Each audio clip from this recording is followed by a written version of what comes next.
Cette vidéo a été réalisée par les membres du comité local de la Semaine québécoise de la déficience intellectuelle dans le cadre du 200e anniversaire de la ville de Drummondville. Elle se veut un outil d'information pour illustrer l'historique de la déficience intellectuelle. Cette production est le résultat d'un travail collectif des organismes de la région dont les services offerts ont pu favoriser l'intégration et la participation sociale des personnes au sein de la communauté drummondvilloise. Les organismes du comité SQDI de la MRC Drummond sont Association des parents d'enfants handicapés de Drummond, Association des personnes handicapées de Drummond Incorporée, Centre de santé et des services sociaux Drummond, Centre de réadaptation en déficience intellectuelle et en troubles envahissants du développement de la Mauricie et du Centre du Québec, Institut universitaire, Centre Normand Léveillé, Maison Marie-Rivier, Mouvement des personnes d'abord et Parrainage civique Drummond.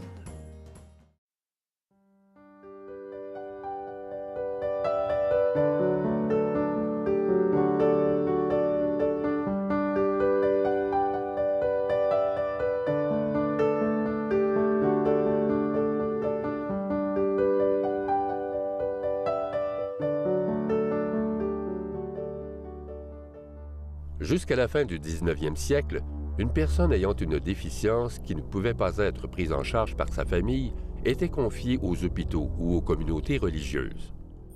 Comme vous, j'ai un prénom et un nom, mais autrefois on m'appelait malade mental, arriéré mental, attardé, débile, mongol, idiot.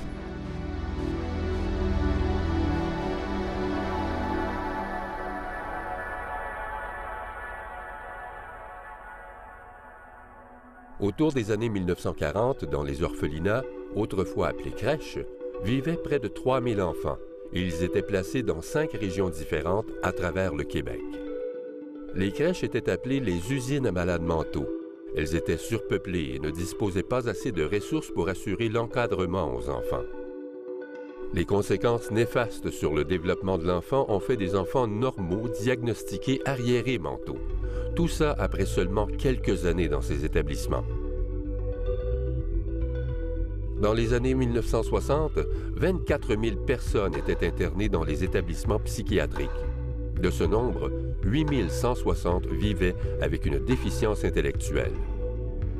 En 1961, on parle de la désinstitutionnalisation. C'est quoi ça? Ça consiste à faire sortir les personnes des hôpitaux psychiatriques et les retourner dans leurs familles ou les foyers de groupe. Impuissantes devant ce fait, les familles pensaient que la déficience intellectuelle était contagieuse. En 1969, au centre du Québec, la Maison Sainte-Clotilde est un centre de réadaptation pour des gens vivant avec une déficience intellectuelle. Ce centre pouvait recevoir près de 90 bénéficiaires. Après le deuxième incendie, l'intégration sociale et la normalisation des rôles sociaux vers la communauté de Drummondville ont été accélérées. La maison est maintenant abandonnée. Elle fait l'objet de sensations fortes, laissant fabuler que des fantômes des 2 incendies y vivent encore. Fin des années 70. Les ateliers du centre du Québec, dont celui de Drummondville, étaient un service d'apprentissage aux habitudes de travail. Ces ateliers leur permettaient d'avoir une plus grande autonomie et de prendre la place qui leur revenait au sein de la communauté. En 1978, un bureau provincial de l'Office des personnes handicapées du Québec s'est installé à Drummondville, ce qui a permis l'avancement de l'intégration dans la communauté, dont l'adaptation des lieux publics et milieux scolaires. Finalement, la loi sur la direction de la protection de la jeunesse est créée.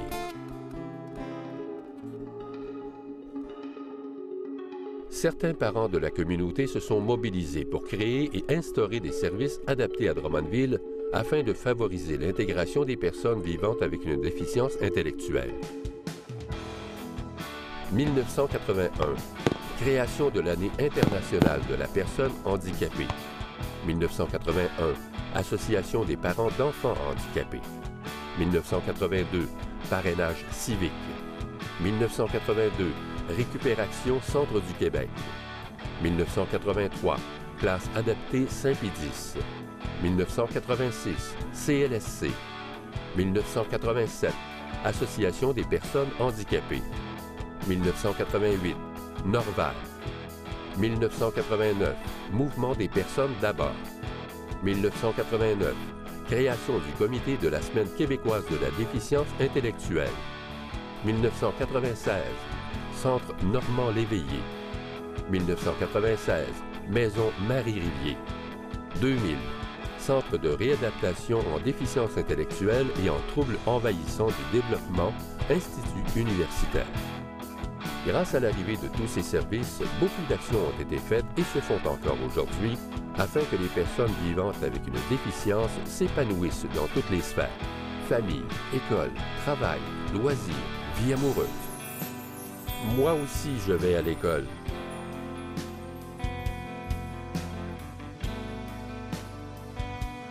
Moi aussi, je travaille.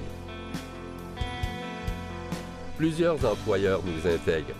Jean Coutu, Tim Hortons, Winners, Walmart, Collège Élis, Collège Saint-Bernard, Cégep, Restaurant Lorigne, Restaurant 3 étoiles, Chez Louis, Norampac, Inopac, Récupération, Hôpital Sainte-Croix, CLSC Drummond et plusieurs autres.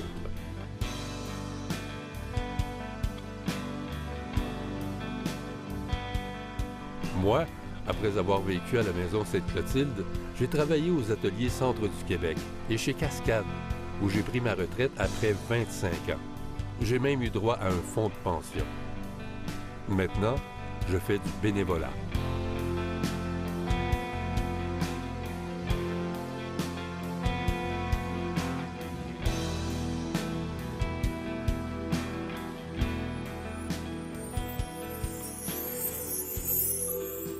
Un enfant handicapé a besoin beaucoup de stimulation. Tout petite, j'ai passé énormément d'heures à faire de la stimulation physique parce que les enfants trisomiques ont souvent une hypotonie, c'est-à-dire que les muscles sont relâchés et ça fait en sorte qu'ils ont de la difficulté à maintenir des positions ou à se tenir fermement. Tout le développement se fait lentement. Alicia elle a commencé à marcher, elle avait près de 3 ans. Pour marcher, bien, ça a pris un certain temps. Puis par la suite, pour courir aussi. Pour courir, ça a peut-être été vers l'âge de 5-6 ans avant qu'elle puisse courir. Au niveau intellectuel, encore là, c'est beaucoup de stimulation. Il y a des notions qui sont difficiles à apprendre, à saisir pour l'enfant trisomique. Bien, en tout cas, en déficience intellectuelle, entre autres, les notions de temps, les notions d'espace, d'où, où, quand, comment, là, c'est assez difficile. Les saisons, c'est difficile à comprendre. Dessus, dessous, c'est toutes des notions qui sont abstraites assez. Moi, je la traite comme je traite mes 2 autres enfants, dans le fond. Je pense que c'est le secret, là. Je la vois pas différente des autres. Elle a ses particularités, comme tout le monde a ses particularités, dans le fond.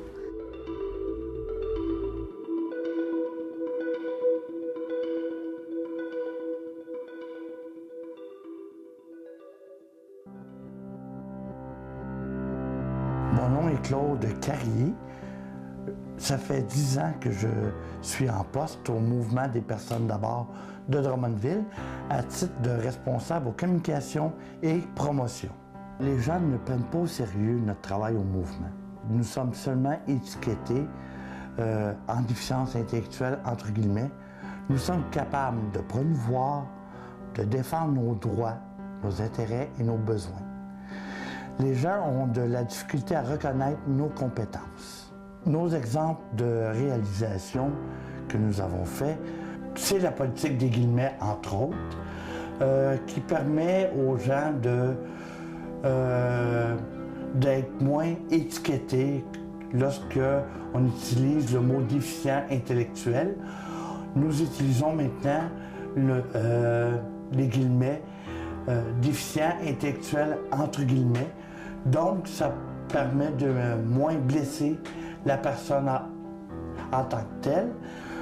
Nous avons également demandé à une commission parlementaire d'insérer des photos des candidats sur les bulletins de vote pour permettre aux personnes déficience intellectuelle, entre guillemets, les personnes analphabètes, les personnes immigrantes ou les personnes en situation de handicap, entre guillemets, de mieux reconnaître les candidats sur les bulletins de vote.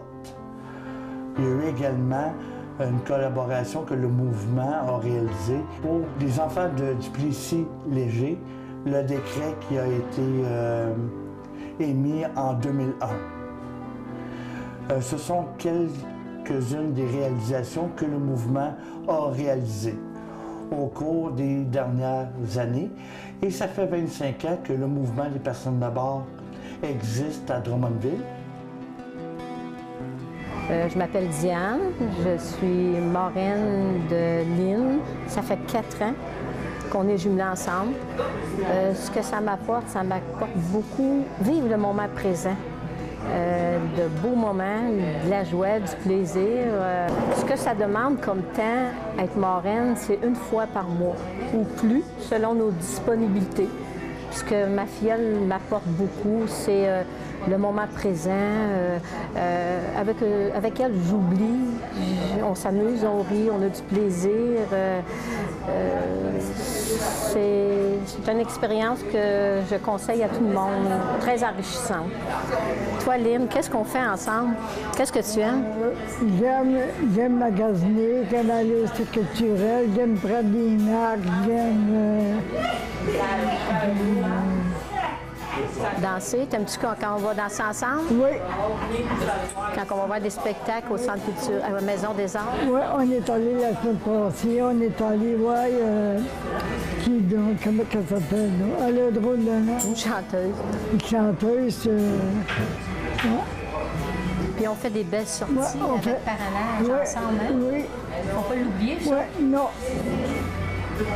Puis ma famille trouve qu'on se ressemble, moi, puis Diane. Dans quel sens?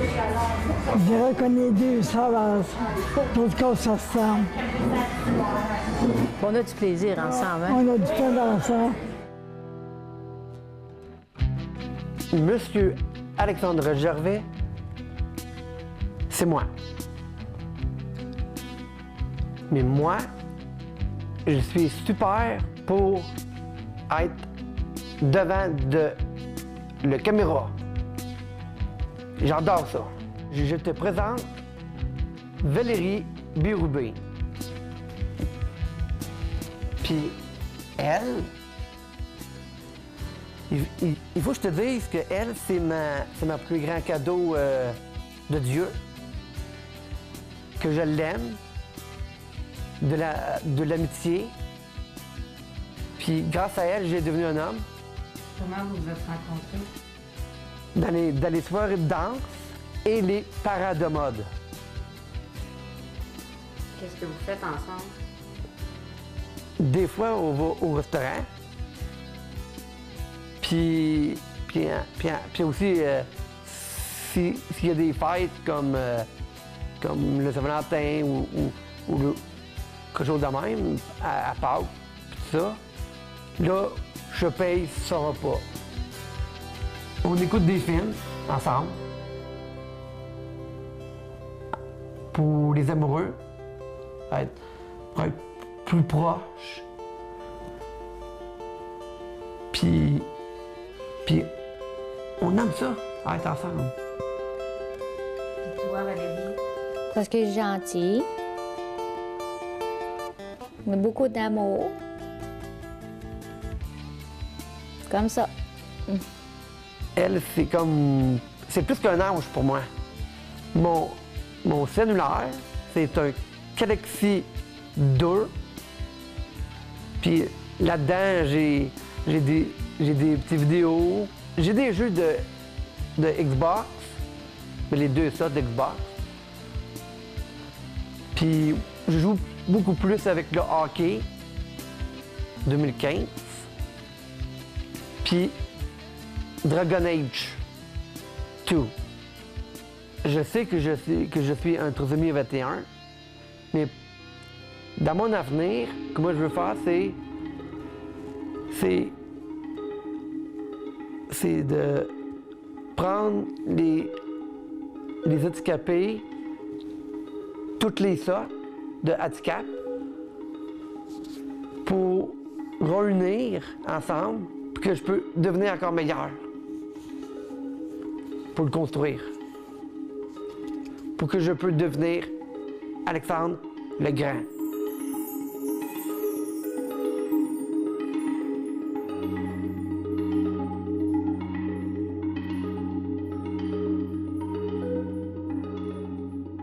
Aujourd'hui, nous sommes partout, avec vous.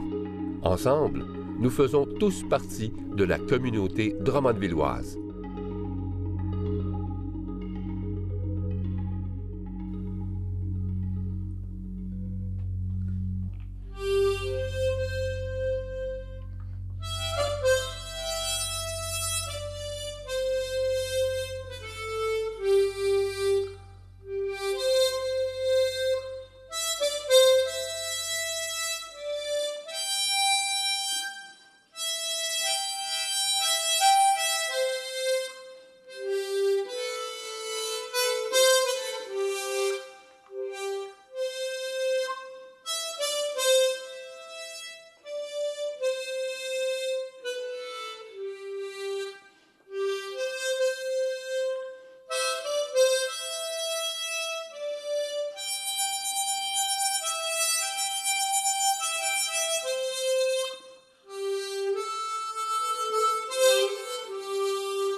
Télé Cogeco, un service exclusif aux clients de Cogeco.